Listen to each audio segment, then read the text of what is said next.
fato de vocês serem dois homens, existiu algum momento que vocês precisaram explicar isso pra ele ou isso foi naturalizado a cada dia? Como é que foi isso? A gente explicou pra ele. De uma forma bem natural e desde o primeiro momento ele super entendeu. Ele nunca fez, sabe, uma cara de estranho. Ou será que rapaz, tá certo isso? Ele nunca fez essa expressão. Ele sempre foi muito natural pra ele, assim. Quando a gente teve essa conversa, foi um dia muito aleatório, que foi no dia, inclusive, que foi a conversa sobre a gente falar pra ele, chamar a gente de pai e tal, sobre isso. Que foi quando eu estava na sacada do nosso apartamento e na frente tinha um terreno baldio e sim, tinha 2 cavalos. Não sei se era uma égua ou um cavalo, se era 2 cavalos, ou se era 2 éguas, não sei. E um... Potrinho. É potro ou pônei? É potrinho, né, que fala, né? Potro. É potro. É, né? É. É um cavalo pequenininho. Pônei é outra raça, tá? É potro. Pônei é outra raça, mas não é um cavalo também, gente? Pelo amor de Deus, colabora Mas comigo. como você diferencia uma égua de um cavalo? Como é que você diferencia uma égua Gente, de um eu não cavalo? consigo Gente? diferenciar, não. Você É consegue? olhando as partes. Vamos falar. Eu acho que sim, que de um cavalo realmente não sei. Tem que olhar, ele tá falando ali, ó, tem que olhar as Não partes. tem como esconder do cavalo, né? O quê? Se tu vê uma coisa assim, ó. Ah, sim, É um cavalo. É um cavalo. Ok.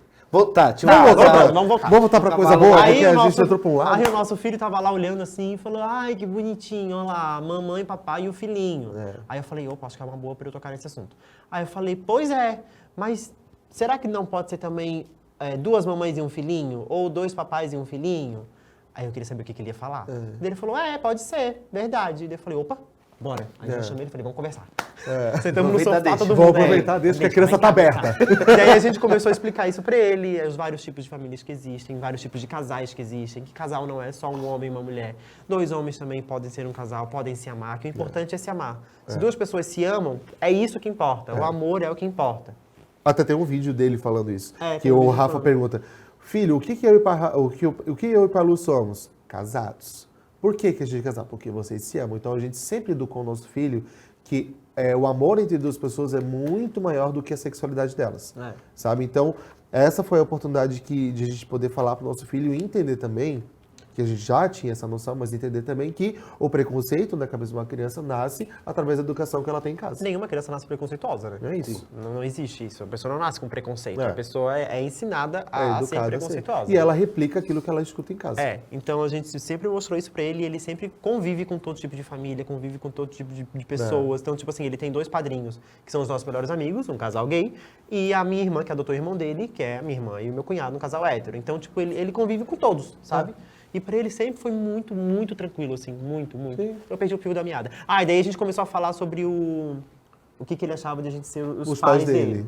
O que ele achava de ter 2 pais, que a gente não tinha tocado nesse assunto ainda. E daí tudo foi muito Ele tranquilo. falou assim, eu acho legal. Eu acho legal. Eu acho massa. Eu acho isso, eu acho aquilo. Então, beleza, você quer que a gente tenha os seus pais? Sim. Quero. Então tá bom. Então agora, se você quiser, pode chamar a gente de pai Rafa, de pai Lu. Tá bom. Aí no início era, ô tio, quer dizer, pai? Pai Rafa.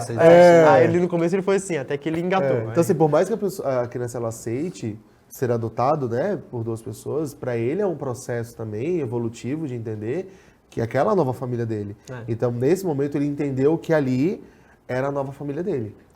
E o irmão, o Miguel, também teve esse momento de explicar?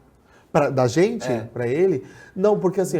Porque isso deve também ser uma conversa entre eles em algum momento. Mas é muito legal também, por exemplo, o que a gente tem na nossa família. Não que desde o início foi assim, mas depois de 1 ano da gente junto, a nossa família teve não digo uma aceitação, mas uma liberdade com a gente muito grande. Então, desde o início, a gente é muito bem quisto pela nossa família, a gente é muito bem recebido pela nossa família. A dona Orilda, que é minha sogra... A minha mãe, tá, gente? Orilda. É Orilda. Me chama de Noro pra todo mundo. É o Ele é Noro. meu Noro. Então, assim, o meu pai fala, esse é meu genro. Minha mãe mesmo fala pra todo mundo, meu genro, meu neto. Então, assim, a gente tem uma grande preciosidade e um grande privilégio de ter uma família assim. Nem todos são assim, né? A maioria não é assim. Então, as sobrinhas dele já me chamavam de tio. Então, incluir o Miguel nessa leva foi muito natural. Não teve uma explicação, esse é o tio Rafa, esse é o tio Lu, que vão adotar o Cauã. Ele já via que a gente era os pais do Cauã, porque a gente tinha esse tratamento. O Cauã chamava pai Lu, pai Rafa, mas eu acredito que a Jana em algum momento a minha irmã falou que no início ele comentou, quando ele ficou sabendo que nós seríamos os pais do Cauã, ele perguntou pra Jana, mas o Cauã vai ter 2 pais? Ele não vai ter mãe? E daí a minha irmã explicou pra ele que nós éramos um casal e tudo mais. Eu falei, tá bom. E pronto, sabe? Passou. A criança entende tudo muito fácil, gente. São os complica, adultos que às vezes, complicam. a gente que Exato. complica, sempre. É pura realidade. Se tu explica uma coisa pra criança, ela entende. Eu vejo muito nessas datas, né, comemorativas, inclusive, muito se fala sobre esse dia do pai ou da mãe, enfim. Então, por exemplo, quando chega, já, né, há 3 anos já deve ter passado esse momento, quando chega ali na escola o Dia das Mães, como é que vocês falam ou lidam com isso? Tipo, é uma questão ou tem gente que fala, não, tem que ser o Dia da Família, porque daí, por exemplo, quem não tem a mãe ou o pai, ou quem tem uma outra formação de família, o que vocês acham disso? Justamente. Para mim seria incrível ser o dia da família, não ter um dia específico para cada um, e sim o dia da família. Tem muitas escolas que já fazem isso. Aqui em São Paulo, nós temos amigos que têm filhos em escolas que fazem o dia da família. Eles não comemoram o dia da Eu mãe. acho maravilhoso, porque é que nem você falou, não é só o fato de que nosso, sabe? Tipo, a nossa realidade, de nosso filho ter 2 pais ou o filho ter 2 mães. São vários tipos de famílias que existem. Crianças que são criadas pelos avós, que são criadas por tios. Na sala do Cauã, ele tem um amiguinho que é criado pelo pai e pela avó. Ele não tem mãe, nunca conheceu a mãe dele. Então, tem vários tipos de família. Então, como que fica o dia das mães para essa criança também? Não só para o nosso filho, mas para essa criança também, sabe? O pai dele não é gay, mas ele não tem mãe. Então, é isso, são vários tipos de famílias. Mas a gente lida com uma maneira boa, assim. Eu sou mais chato. Eu vou falar pra ele que eu sou mais chato na relação. Deixa. Eu sempre vou pra escola e quero entender como funcionam essas datas comemorativas. Porque, querendo ou não, eu não quero que meu filho seja traumatizado por uma questão que é imposto dentro de uma escola, né? Então, a gente sempre gosta de falar assim, tá, como é que é tratado isso? E o Cauã, ele tem uma luz tão grande que quando teve o dia, a comemoração do Dia das Mães lá no pré, foi no pré, ele falou assim, eu não tenho mãe, então eu vou escrever uma cartinha para os meus 2 pais. E ele fez com que todas as crianças da sala fizessem a mesma coisa. Aí todas as crianças fizeram uma cartinha para a mãe e para o pai. Porque ele fez para os 2 pais. Então, assim, teve 2 homenagens no ano. Ele partiu dele isso. Né? Então, eu acho muito interessante que o nosso filho ele tem uma pureza muito grande e um entendimento também, sobre o contexto familiar dele muito natural. E isso ele fez com 6 anos de idade, não fez agora com 9. Fez com 6 anos de idade. Então ele tem um entendimento sobre isso que a gente fala assim, caraca, da onde que surgiu isso? Eu acho que é por isso que eu não me preocupo tanto, sabe, com isso. Tipo assim, tá chegando Dia das Mães, ai, nossa, meu filho, o Cauã vai sofrer na escola. Eu não me preocupo com isso porque eu sei que pra ele é muito tranquilo. Ele sabe que tem o Dia das Mães e que ele não tem mãe, ponto. E daí, por exemplo, esse ano ele fez pra minha mãe, pra avó. E daí ele escreveu uma carta, ele ficou em casa todo feliz. Ai, Dia das Mães, eu fiz uma carta pra minha avó, não sei o que, não sei o que, não sei o que. Quando a minha avó vem aqui, eu vou entregar pra ela. Ele entregou chocolate pra ela, entregou foto dele, entregou tudo pra ela. E é isso. É uma escolha da criança. Mas assim, legal também que ele já é muito, com tão pouca idade, esclarecido Evoluído. e bem com isso. Mas até em questões que você falou que pode ser de ter perdido a mãe ou o pai tão cedo, de criança que não tem essa maturidade, esse jogo de cintura de como lidar ali, né? Exato.